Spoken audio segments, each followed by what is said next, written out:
एक बार भगवान शिव तपस्या में लीन थे। माता पार्वती जी गणेश जी और कार्तिक जी को भोजन दिया, पर उनका मन बहुत उदास था। तभी नारद मुनि वहां आ जाते हैं। नारायण नारायण, प्रणाम माते, प्रणाम देव ऋषि, आइए भोजन ग्रहण कीजिए। खीर पूरी माते, महादेव को भी खीर पूरी बहुत पसंद है, परंतु वे हैं कहाँ, कहीं दिखाई नहीं दे रहे हैं। तब माता कहती हैं, नारद, महादेव तो हर हमेशा तपस्या में लीन रहते हैं। आज खीर बनाई थी कि शायद खीर की खुशबू से वे अपनी तपस्या से उठ जाएंगे और थोड़ा कुछ खा लेंगे। कितने समय से मैंने और महादेव ने एक साथ बैठकर भोजन नहीं किया है। नारद मुनि माँ पार्वती के चेहरे की उदासी को देख लेते हैं तो कहते हैं, माँ मेरे पास एक उपाय है जिससे आप भगवान शिव से जो भी कामना करेंगी वह ज़रूर पूरी होगी। तो माता पार्वती कहती हैं, हे नारद, बताइए ऐसा कौन सा उपाय है जिससे मैं उनसे जो भी मांगूं वह इच्छा मेरी पूरी हो। तब नारद कहते हैं, माते, अगर आप श्रवण मास में की जाने वाली कावड़ यात्रा करके गंगा जल से महादेव के शिवलिंग का अभिषेक करेंगी तो महादेव अत्यधिक प्रसन्न होंगे।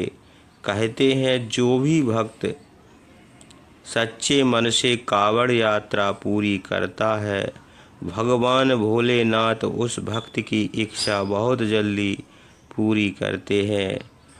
आप इस कावड़ यात्रा का लाभ उठाकर महादेव को प्रसन्न कर सकती हैं माता, किंतु इस यात्रा को पैदल ही चलकर पूरा करना होता है। इसके लिए आप किसी भी शक्ति या फिर चमत्कार को अपने लिए उपयोग नहीं कर सकती। तभी आपको इस कावड़ यात्रा का पूरा फल प्राप्त होगा।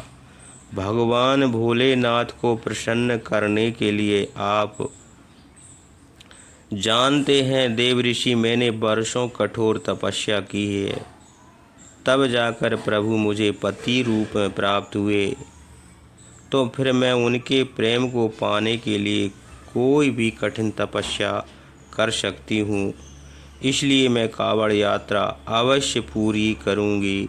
माता पार्वती ने ठान लिया कि वह कावड़ यात्रा पूरी करके माता पार्वती एक साधारण स्त्री का रूप ले लेती हैं और एक गांव में पहुंचती हैं। क्या तुम भी कावड़ यात्रा कर रही हो बहन? मैं पहली बार कावड़ यात्रा करने जा रही हूँ। बहुत मन था कि मैं कावड़ यात्रा करूँ। सुना है कावड़ यात्रा करने से महादेव मन की सारी मुरादें पूरी करते हैं। क्यों ना हम साथ में कावड़ यात्रा करें? दोनों को एक दूसरे का साथ मिल जाएगा। साथ में ठीक है, वैसे भी मैं बिल्कुल अकेली ही थी। आपका साथ हो जाएगा। आप मेरे घर चलो, हम फिर साथ में कांवड़ यात्रा के लिए निकलेंगे। राधा के कहने पर माता पार्वती उसके साथ उसके घर चली जाती हैं। पर जैसे ही राधा घर में प्रवेश करती है, उसकी सास उसे ताने देने लगती है, कोई फ़ायदा नहीं है यह कावड़ यात्रा करने का, और सारे हकीम डॉक्टर बोल चुके हैं कि तू कभी माँ नहीं बन सकती, तो क्यों यह सब फालतू की चीज़ें कर रही है। माँ ठीक कह रही है राधा, और अकेली जाओगी? मैं तो साथ जा नहीं सकता, और ना ही मुझे कहना साथ चलने को। आपको परेशान होने की कोई ज़रूरत नहीं है, मैं इनके साथ जा रही हूँ। यह भी कावड़ यात्रा के लिए ही निकली है। रहने दे रोशन, इसके जो जी में आए करने दे। अगर अगले साल तक इसके बच्चा नहीं हुआ तो मैं साफ साफ इसे बोल रही हूँ, मैं तेरी दूसरी शादी करवा दूँगी। जा, अब तुझे जिस भी यात्रा पर जाना है। राधा की आंखों में आंसू आ जाते हैं। उसके बाद राधा और माँ पार्वती अपनी अपनी कांवर लेकर यात्रा पर निकल पड़ती हैं। राधा को क्या मालूम था कि वह कितनी सौभाग्यशाली है। उसने कितने पुण्य कर्म किए हैं जो आज स्वयं माँ पार्वती उसके साथ यात्रा पर जा रही है। राधा, क्या तुम्हें भोलेनाथ पर विश्वास नहीं है? वह तुम्हारी मनोकामना पूरी करेंगे। हाँ बहन, मुझे भोलेनाथ पर पूरा विश्वास है। कहते हैं यह कावड़ यात्रा बहुत फलदायी है। कावड़ के जल से भगवान भोलेनाथ के शिवलिंग का अभिषेक करने से वह प्रसन्न होते हैं। राधा की बातें सुनकर माता पार्वती मुस्कुरा देती हैं। चलते चलते माता पार्वती थक जाती हैं। लाओ बहन, थोड़ी देर कावड़ मुझे पकड़ दो और तुम यहाँ पेड़ के नीचे आराम कर लो। राधा, तुम भी तो थक गई हो, तुम आराम नहीं करोगी? कोई बात नहीं है, पहले आप थोड़ी देर विश्राम कर लो। अगर मुझे थकान लगेगी तो मैं आपको बोल दूंगी। माँ पार्वती पेड़ के नीचे विश्राम करने लगती हैं। अचानक एक शेर दहाड़ता हुआ बाहर आ जाता है। शेर को सामने देखकर राधा घबरा जाती है। माँ पार्वती गहरी निद्रा में सो रही थीं। शेर कहता है, मैं भूखा हूँ और भोजन की तलाश में निकला हूँ, मैं तुम्हें खा जाऊँगा। राधा माँ पार्वती के आगे आकर खड़ी हो जाती है और शेर के सामने साहस रखती है और कहती है, तुम मुझे डरा नहीं सकते और ना तुम मुझे खा सकते। मुझे देखकर भाग जाओ। तुम क्यों नहीं भाग रहे हो? यह सुनकर शेर कहता है, मैं तुम्हें खा कर ही जाऊंगा। मुझे भूख लगी है, मुझे खाने दो। ऐसा तो कोई भी नहीं करता कि अपनी जान की परवाह किए बिना किसी दूसरे की जान बचाना। क्या यह तुम्हारी कोई रिश्तेदार है जो तुम उनके लिए अपनी जान देने को तैयार हो? इनसे मेरा इंसानियत का रिश्ता है और इस रिश्ते में मैं इनकी जान की रक्षा कर रही हूँ। तुम्हारी बातें सुनकर मैं बहुत आश्चर्यचकित हूँ। तुम बहुत नेक दिल के हो, इसलिए मैं वापस जा रहा हूँ। तुम्हें मेरे से डरने की कोई ज़रूरत नहीं है। शेर वापस झाड़ियों में चला जाता है। तभी माँ पार्वती भी नींद से जाग जाती हैं। अरे, पता ही नहीं चला मैं कितनी देर से सो गई। क्या तुम थोड़ी देर विश्राम करना चाहोगी? नहीं नहीं बहन, चलना चाहिए ताकि हम समय पर हरिद्वार पहुंच जाएं। उसके पश्चात माँ पार्वती राधा के साथ गंगा नदी से जल भरकर वापस गांव लौट आती हैं। माँ पार्वती राधा के साथ शिवलिंग की पूजा करती हैं। तभी शिवलिंग में से महादेव प्रकट होते हैं। महादेव को देखकर माँ पार्वती मुस्कुरा देती हैं। पार्वती, तुम और यहाँ पृथ्वी लोक पर? मैं तो तुम्हें कैलाश पर ढूंढ रहा। फिर मुझे पता चला कि तुम कावड़ भरने गई हो। माँ पार्वती, मतलब आप साक्षात माँ पार्वती हो? माँ पार्वती आपने साक्षात रूप में आ जाती हैं। हाँ राधा, मैं धरती लोक पर कावड़ यात्रा के लिए आई थी और तुमने उसमें मेरी बहुत सहायता की है। महादेव, राधा बहुत अच्छी है। इसे आशीर्वाद दीजिए कि इसे शीघ्र ही संतान की प्राप्ति हो। मैं जानता हूँ देवी पार्वती, राधा ने हर कदम पर अच्छाई का प्रमाण दिया है। मैंने ही शेर का रूप धारण करके राधा की परीक्षा ली थी। राधा उस परीक्षा में सफल रही है। मैं राधा को उसकी सच्ची भक्ति का फल अवश्य प्रदान करूंगा। राधा की आंखों में खुशी के आंसू आ जाते हैं। भगवान शिव और माता पार्वती राधा को आशीर्वाद देकर वापस कैलाश लौट आते हैं। स्वामी, मैंने भी कावड़ यात्रा पूरी की है। अब समय है आपको मेरी भी इच्छा पूरी करने का। अब आप कुछ समय के लिए तपस्या में लीन ना रहकर मेरे और बच्चों के साथ कुछ समय बिताइए। मैंने आपकी पसंद की खीर पूरी बनाई थी, आपने वो भी नहीं खाई। तो कोई बात नहीं है, आज बना लो। आज मैं तुम्हारे और गणेश, कार्तिक, नंदी आदि सबके साथ मिलकर भोजन करूँगा। तभी नारद मुनि भी आ जाते हैं। देखा माता, कावड़ यात्रा का कितना शुभ प्रभाव है।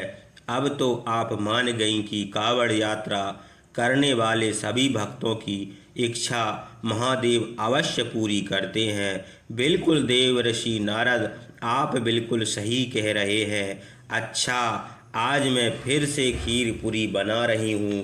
आप भी सबके साथ भोजन करके ही जाना। और फिर माता पार्वती आगे चलकर करवा चौथ का व्रत आने वाला था, तो कैलाश पर्वत पर माँ पार्वती अपने हाथों में मेहंदी रचा रही थीं। भगवान शिव उनसे बोले, क्या बात है देवी, आज आप अपने हाथों पर मेहंदी रचा रही हो, कोई खास आयोजन है क्या? कल करवा चौथ का त्यौहार है स्वामी, आपको तो ज्ञात है इस व्रत से मेरा कितना लगाव है। मैं भी प्रतिवर्ष इस व्रत के आने की आस लगाती हूँ, ताकि मैं आपकी रक्षा की कामना हेतु और अपने प्रेम को और भी अटूट बनाने के लिए यह व्रत कर सकूं। देवी, आप तो मेरी शक्ति हैं। आपके और मेरे प्रेम का तो जन्मों का संबंध है। आपकी भक्ति मेरे हृदय को छू जाती है। देवी, आपकी भक्ति प्रेरणादायक है, जो पृथ्वी पर प्रत्येक सुहागन स्त्री का अपने पति के लिए प्रेम और समर्पण का प्रतीक है। स्वामी, मैं चाहती हूँ इस बार मैं इस व्रत को पृथ्वी लोक पर करूँ। मेरी बहुत इच्छा है कि मैं भी मनुष्य रूप में सभी स्त्रियों के साथ इस व्रत की पूजा करूं।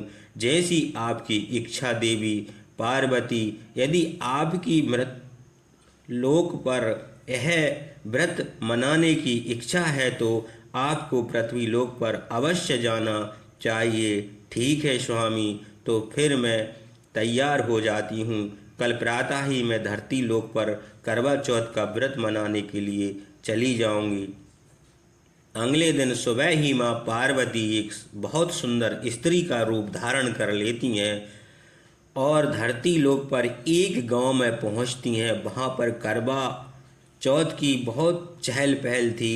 हर स्त्री ने 16 श्रृंगार किए हुए थे। सुंदर साड़ी, हाथों में कांच की चूड़ियां, गले में मंगलसूत्र, पैरों में बिच्छू पायल और तरह तरह के श्रृंगार। सभी औरतें आपस में बातें कर रही थीं। अरे बहन, चलो सब लोग मिलकर वहाँ घेरा बना लेते हैं, पूजा का समय हो रहा है। हाँ बहन, तुम भी पहुँचो, मैं अपनी बहू को लेकर आ रही हूँ। तभी एक औरत की नज़र माँ पार्वती पर जाती है। अरे बहन, आओ ना तुम भी हमारे साथ, करवा चौथ की कथा सुनो, बस पूजा प्रारंभ हो रही है। हाँ हाँ, मैं आपके साथ चलती हूँ। तुम तो बहुत सुंदर लग रही हो बहन, पहली बार देखा है इस गांव में किसी की बहू हो क्या? पार्वती बोली, अभी कुछ दिन पहले ही हम यहाँ आए हैं। औरत ने आवाज़ लगा ली, अरे बहन जल्दी आओ, पूजा का समय निकला जा रहा है। हम सब बैठ गए हैं, चलो चलो बाद में बात करते हैं, अभी सब पूजा के लिए बुला रहे हैं। कितना आनंद आ रहा है इन सब के साथ करवा चौथ का व्रत मनाने में। अद्भुत, सब कितने अच्छे स्वभाव की हैं। इन सब के बीच में भी पूजा के लिए बैठ जाती हूँ। माँ पार्वती सबके साथ पूजा के लिए बैठ जाती हैं। सब मिलकर करवा चौथ की व्रत कथा और पूजन आरती करती हैं। सचमुच माँ पार्वती के आशीर्वाद से व्रत और पूजन बहुत अच्छे से हो गया। गौरी माता, हम सबके सुहाग की रक्षा करना। जय करवा माता की, जय गौरी मैया की। सब औरतें पूजा आरती करके घर जाने लगीं। पर माँ पार्वती जैसे ही कैलाश की लौटने लगी, अचानक उसी स्त्री ने पुकारा, अरे सुनो बहन, तुम्हारा जल का कलश यहीं रह गया है। अरे मैं भूल गई, मैं अभी उठा लेता हूँ। हमारी बात बीच में अधूरी रह गई थी। तुम्हें इस गांव में पहली बार देख रही हूँ। तुम्हारा घर कहाँ है? मैं इस गांव में नई नई आई हूँ, कुछ दिन पहले ही यहाँ रहना शुरू किया है। मेरे पति जरूरी काम से शहर गए हैं, कुछ दिन बाद लौटेंगे। मैं उन्हीं के लिए ये व्रत कर रही हूँ। अच्छा अच्छा, तो तुम नई नई आई हो इस गांव में, एक काम करो, तुम हमारे घर चलो। मैंने पूरी पकवान बनाए हैं, हम सब मिलकर खाएंगे। बस कुछ ही देर में चंद्रमा भी निकलने वाला है, घर पर तो तुम अकेले उदास हो जाओगी। ठीक है, चलो मेरे घर चलो, मैं और आपके घर। हाँ हाँ बहन, तो क्या हुआ, मेरे घर क्यों नहीं? मेरे घर को अपना ही घर समझो। त्योहार पर अकेले के लिए तुम क्या भोजन बनाओगी? मैंने तो बहुत कुछ बनाया हुआ है, मिलकर खाएंगे, अच्छा लगेगा। तुम्हारे पति भी शहर में है, वैसे कब आएंगे? दिवाली से पहले आ जाएंगे। उस औरत के इतने अच्छे स्वभाव को देखकर माँ पार्वती से रहा नहीं गया। वो उसके साथ उसके घर चली गई। पर माँ पार्वती को तो भगवान शिव की पूजा करनी थी, उनसे आशीर्वाद लेना था। सब चंद्रमा निकलने का इंतजार कर रहे थे। अचानक बहुत तेज आंधी तूफान आने लगा, आकाश में काले बादल छा गए। अरे सुशीला बहन, अब चंद्रमा कैसे पूजेंगे? आकाश में तो कुछ भी नजर नहीं आ रहा है। अंधेरे और तूफान से चंद्रमा बादलों में छुप गया। बिना चंद्रमा के दर्शन के हम व्रत कैसे खोलेंगे? हम सब तो एक ही रास्ता है कि माँ पार्वती से प्रार्थना करें कि वह हमें चंद्रमा के दर्शन करवा दे। चलो हम सब मिलकर माँ पार्वती से प्रार्थना करते हैं। सब स्त्रियाँ माँ पार्वती से प्रार्थना करती हैं कि आसमान साफ हो जाए और उन्हें चंद्रमा के दर्शन हो जाएं। सुहागन स्त्रियां भला क्या जाने कि माँ पार्वती स्वयं उनके बीच खड़ी है। सुहागन स्त्रियों की प्रार्थना माँ पार्वती स्वीकार कर लेती है। उस औरत को साधारण स्त्री के रूप में माँ पार्वती साक्षात दिखाई दे रही थी। अचानक ही माँ पार्वती अंतर्ध्यान हो जाती हैं। आंधी तूफान रुक जाता है, मानो कुछ हुआ ही ना हो। आसमान साफ हो जाता है और सब स्त्रियों को चंद्रमा के दर्शन होते हैं। तभी वो औरतें बोली, माँ पार्वती, यह सब आपका चमत्कार है। जिस स्त्री से बात कर रही थी वो साक्षात माँ पार्वती थी। इसका मतलब मेरे घर में माँ पार्वती के चरण पड़े हैं। हे मैया, आपने तो मेरे भाग्य ही खोल दिए। आपकी जय हो माँ। आप हमारे साथ कड़वा चौथ मनाने के लिए धरती पर आईं। हाँ बहन, वो जो बहन 16 श्रृंगार किए हुए थीं वह वास्तव में माँ पार्वती थीं। आज उनके चमत्कार से यह आंधी तूफान रुक गया और हमें चंद्रमा के दर्शन हुए। चलो हम सब मिलकर माँ पार्वती को धन्यवाद कहते हैं। यह तो हम सबका सौभाग्य है कि माँ पार्वती ने हम सब के साथ मिलकर करवा चौथ का व्रत और पूजन किया। उधर माँ पार्वती कैलाश पर्वत पर भगवान शिव की पूजा करती और उनके हाथों से जल और भोजन ग्रहण करके अपना करवा चौथ के व्रत को पूर्ण करती हैं।